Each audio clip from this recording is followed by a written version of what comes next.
Naam, ripoti za TRC Mzundu TV zina ripoti kutokea hapa ndani ya viunga hivi vya halmashauri ya wilaya ya Handeni. Na lengo kubwa hasa iliweza kutufanya tuweze kufika hapa ndani ya viunga hivi vya halmashauri ya wilaya ya Handeni ni kuja kwa ajili ya kuhudhuria hafla ya utoaji wa tuzo kwa shule na kata zilizofanya vizuri kitaaluma kwa shule za msingi mwaka 2025. Na mgeni rasmi tunatarajia atakuwa ni Mheshimiwa Naibu Waziri wa TAMISEMI, Mheshimiwa Ruben Kwagilwa mbunge na Naibu Waziri wa Ofisi ya Rais TAMISEMI. Ndiye mgeni rasmi ambaye tunatarajia atakuwepo hapa kwa ajili ya kuhudhuria hafla hii ya utoaji wa tuzo kwa shule na kata zilizofanya vizuri katika mitihani ya taifa, kwa maana mtihani wa darasa la 4 na mtihani wa darasa la 7 kwa mwaka 2025.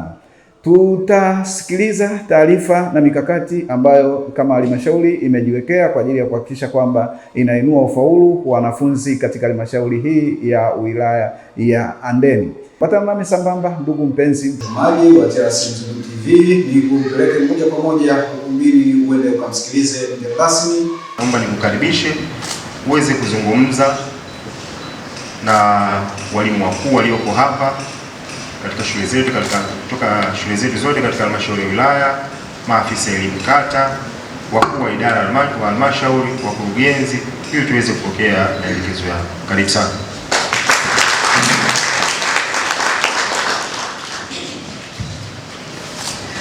Mheshimiwa mkuu wetu wa wilaya ya Handeni, ndugu yangu Nyamwese, ndugu DAS wetu wa wilaya ya Handeni, mkurugenzi wetu unayekaimu nafasi hii leo,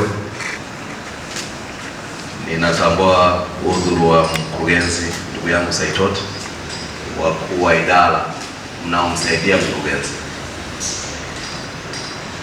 Mheshimiwa mwenyekiti wetu wa halmashauri, ndugu yangu mzee wetu Wanyumbu, mjumbe wa kamati ya siasa ya wilaya ya Handeni, mwenyekiti wetu wa kamati ya kudumu ya huduma za jamii, Mheshimiwa diwani, mkuu wa idara elimu ya msingi pamoja na elimu ya awali, watendaji wetu, maafisa elimu ngazi ya kata, pamoja na wakuu wa shule zetu. Wapo ni za msingi tu leo, za msingi ndani ya halmashauri yetu, wataalamu wote mliopo hapa kwenye chumba hiki, akiwemo mtendaji wetu wa kata hii mwenyeji, lakini vile vile na mtendaji wetu wa kijiji cha Mkata Mashariki, bibi na mabwana, Jamhuri ya Muungano wa Tanzania, Mheshimiwa mkuu wa wilaya na ndugu washiriki wa zoezi hili la leo, nichukue nafasi hii nimshukuru sana Mheshimiwa Rais Daktari Samia Suluhu Hassan, kwanza kwa kumteua Profesa Riziki Shemdoe kuwa waziri wetu wa TAMISEMI, lakini vile vile nirejee tena kumshukuru Mheshimiwa Rais kwa kuniteua mimi Kwagilwa Ruben kwenda kumsaidia Mheshimiwa waziri wetu wa TAMISEMI kama naibu waziri, na kwenye eneo mahususi hili ambalo limetukutanisha leo hapa, eneo la elimu. Mheshimiwa mkuu wa wilaya na ndugu washiriki wa zoezi hili, nilipofika wizarani, pamoja na jukumu ambalo nimepangiwa moja kwa moja na Mheshimiwa Rais, Mheshimiwa waziri kwenye wizara alinikabidhi majukumu mengine ya ziada yafuatayo.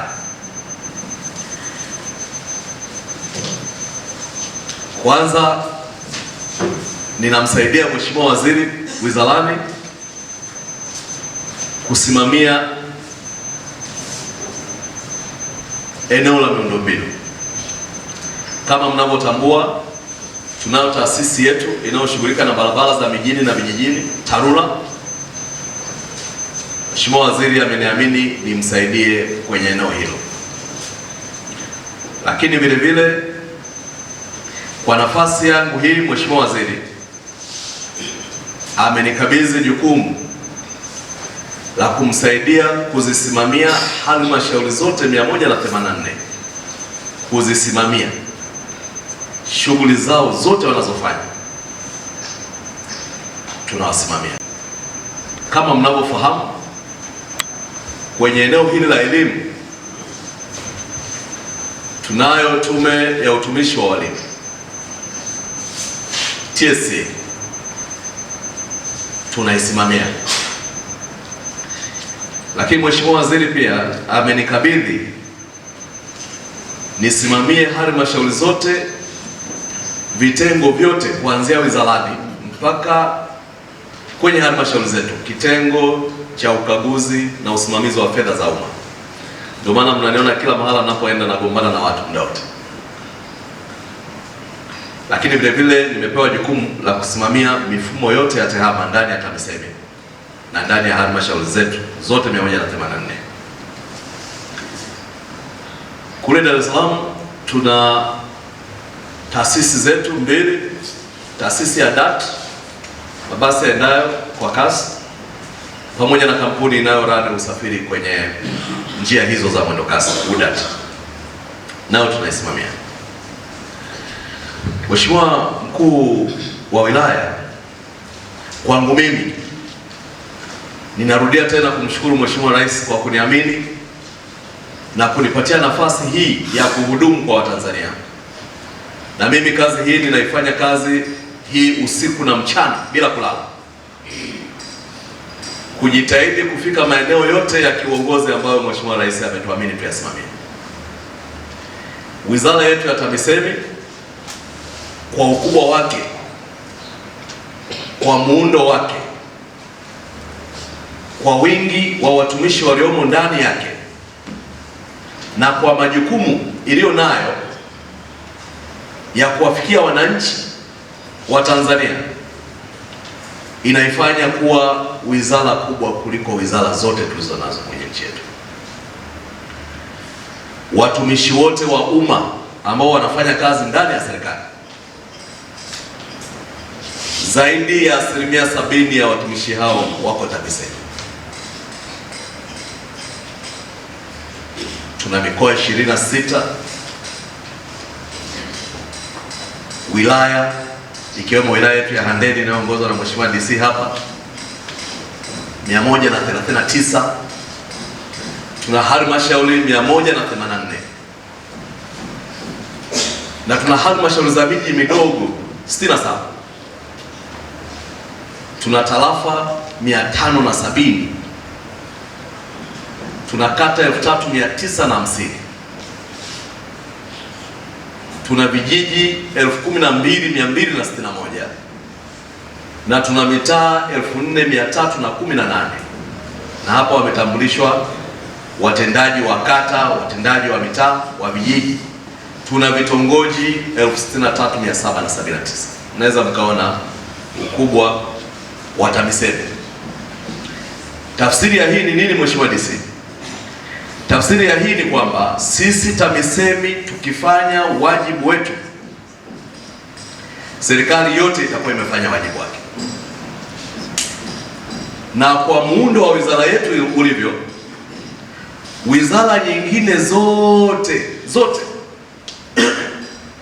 wanapotekeleza majukumu yao ya kisera, ya kisheria, wakitaka kuwafikia Watanzania, daraja lao ni TAMISEMI.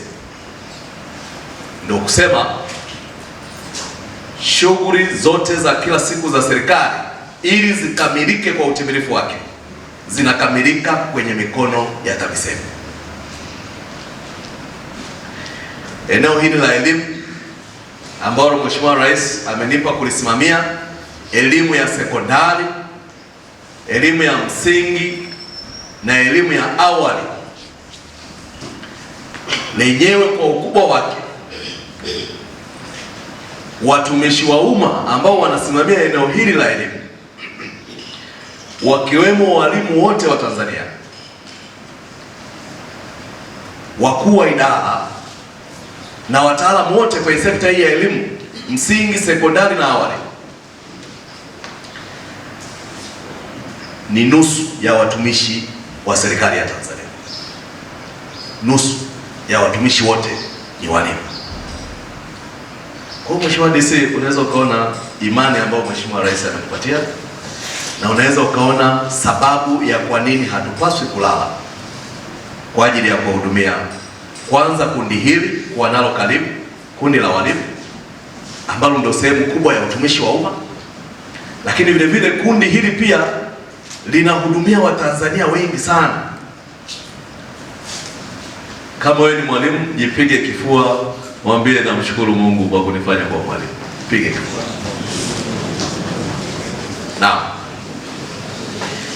Kwenye shule zetu za msingi, Mheshimiwa Mkuu wa Wilaya pamoja na wageni wote mliopo hapa leo, shule zetu za msingi kuanzia awali mpaka sekondari tunahudumia watoto zaidi ya milioni 11 kila siku wanalelewa na walimu.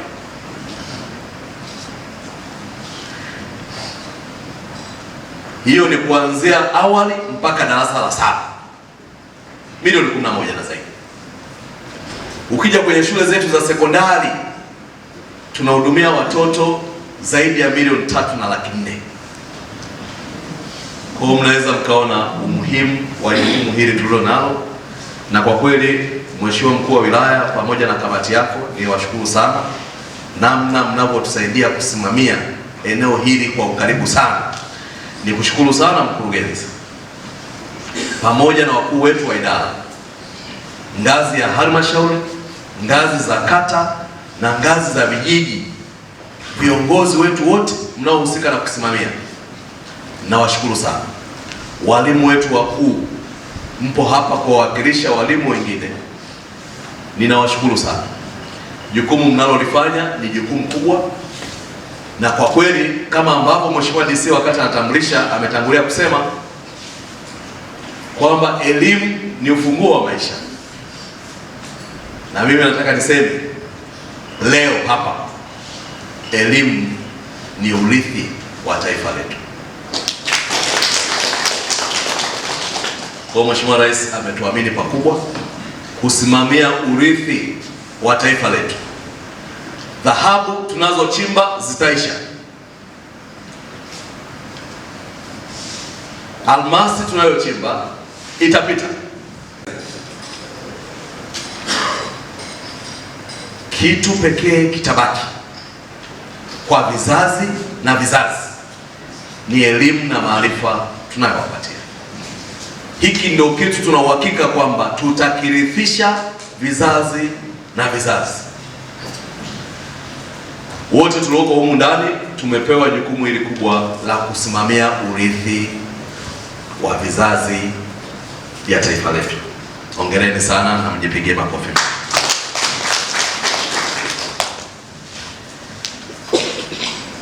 Mheshimiwa Mkuu wa Wilaya, kabla sijafanya hili ambalo mmeniarikia leo kulifanya, ninayo machache natamani niyaongee hapa,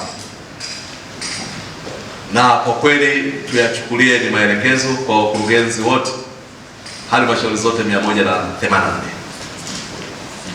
Na kabla sijatoa maelekezo haya, nitatoa maelezo haya ya utangulizi machache. Kila mwaka elimu ya awali tunadahili wanafunzi wasiopungua 1,600,000. Inapofika elimu ya awali, kwa maana ya inapofika darasa la kwanza, wanaongezeka kidogo. Huku elimu ya awali ukiwahesabu wanaishia 1,600,000, ila mkianza darasa la kwanza, tunapowachukua darasa la kwanza, wanaongezeka watoto, wanafika 1,000,000 karibu na 900,000, na wanaongezeka kama 300,000 mpaka 400,000. Hiyo inatuonyesha kwamba kule kwenye elimu yetu ya awali kuna watoto wapo kwenye mfumo rasmi na ambao hawapo kwenye mfumo rasmi. na hili ni la kwetu sisi serikali. Kwa muda mrefu hatujawa na sera ya elimu ya awali, na sisi pale wizarani tunaifanyia kazi. Kama mnavyofahamu, serikali imejenga miundombinu ya madarasa kwa ajili ya shule salama za watoto wetu wa awali form 1, lakini kwa muda mrefu sasa wanaomaliza form 4 wamekuwa wakiishia 500 na kitu, 5.5, 560. Maana kuna wanafunzi 300 wanapotea. Natambua kwamba lipo zoezi la upimaji pale kidato cha pili, lakini haliwapotezi wote wale, maana wengine linawakalilisha madarasa. Nendeni mkafanye kazi, watu wa sekondari, kuhakikisha tunaondoa utoro huo, upotevu huo wa wanafunzi, school dropout. Tuiondoe hiyo. Tukiwadahili 980,000 kitu wote, tuone mtihani wa mwisho wakiufikia, wa form 4 wakiufanya. Ni muhimu sana tulizingatie hilo, muhimu sana, ili kuondoa utoro. Lakini imetoka kuzungumzwa hapa, Mheshimiwa Rais amezindua zoezi la mpango mkakati maalum wa kitaifa wa kuhakikisha tunaondoa vikwazo vyote vinavyoweza vikapelekea kijana wetu wa darasa la 3 asijue kusoma, kuhesabu na kuandika.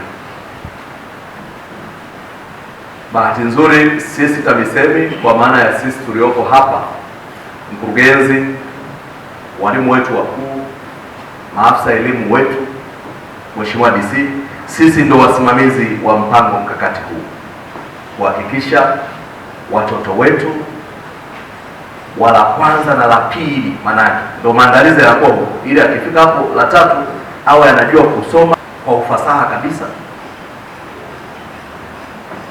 Ajira kwa walimu 7,000, Mheshimiwa Rais aliahidi ndani ya siku 100 ataajiri walimu 7,000. Kasha kamilisha.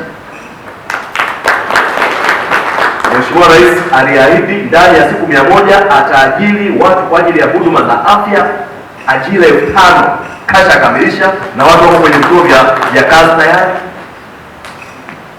Lakini vile vile Mheshimiwa Rais aliahidi ataainisha maeneo kwenye kila halmashauri kwa ajili ya kongani za viwanda. Sisi Handeni tumeshafanya, na halmashauri zote 180 nyingine zilizobaki zote zimefanya. Kwa ahadi za Mheshimiwa Rais zimetekelezwa. Mheshimiwa Rais ndani ya siku 100 aliahidi kusiwe na zuio la miili. Mtu anapokuwa amefariki hospitalini anadaiwa, usiwe na zuio la watu kuzuiwa kumchukua mpendwa wao kwenda kumhifadhi. Fanya hivyo, huo ni uhalifu kama uhalifu mwingine. Kamata watu wao, weka ndani. Haya ni maelekezo ya Mheshimiwa Rais na yameshatolewa. Watanzania wote popote walipo, wanapotibiwa, asijitokeze mtu akazuia mwili wa marehemu eti kwa sababu anadaiwa, na mengine mengi ambayo Mheshimiwa Rais ameyatekeleza kama ahadi zake za siku 100. Kwa hiyo hili la kusoma, kuhesabu na kuandika, wasimamizi ni sisi, twendeni tukasimamia. Lakini vile vile ni waelekeza wakurugenzi wote halmashauri zote 184. Tukio ambalo limefanywa leo hapa Handeni DC, na mimi niwapongeze sana viongozi wetu. Tukio hili la kufanya tathmini ya ufaulu na upimaji wa darasa la 4 na darasa la 7, na mimi niongezee, tathmini hii pia muendeleze mpaka pale form 4, nayo mje mkae mfanye, na inaelekeza sasa kwa wakurugenzi wote nchi nzima waige kilichofanyika hapa na wakifanya, na nitafuatilia. Mheshimiwa DC, ni muhimu sana waliofanya vizuri wakapewa motisha kama ambavyo ninyi hapa leo mnafanya. Mheshimiwa DC, niwashukuru na niwapongezeni sana sana. Mara ya kwanza makofi yalikuwa mengi, sasa hivi yamepungua kidogo. Mimi niliamini watakaoandika maelezo ni wachache, kwa hiyo yangeendelea tu, wengi simko vizuri.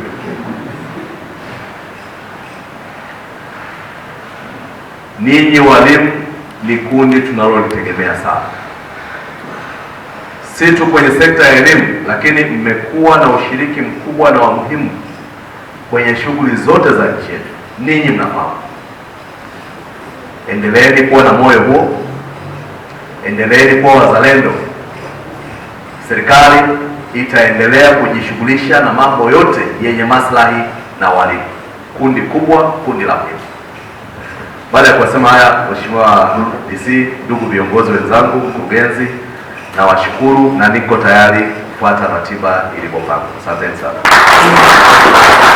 Nikiripoti tokea hapa ndani ya viunga hivi vya halmashauri ya wilaya ya Handeni, mimi Nchisko wa TRC Mzulu TV, Handeni DC.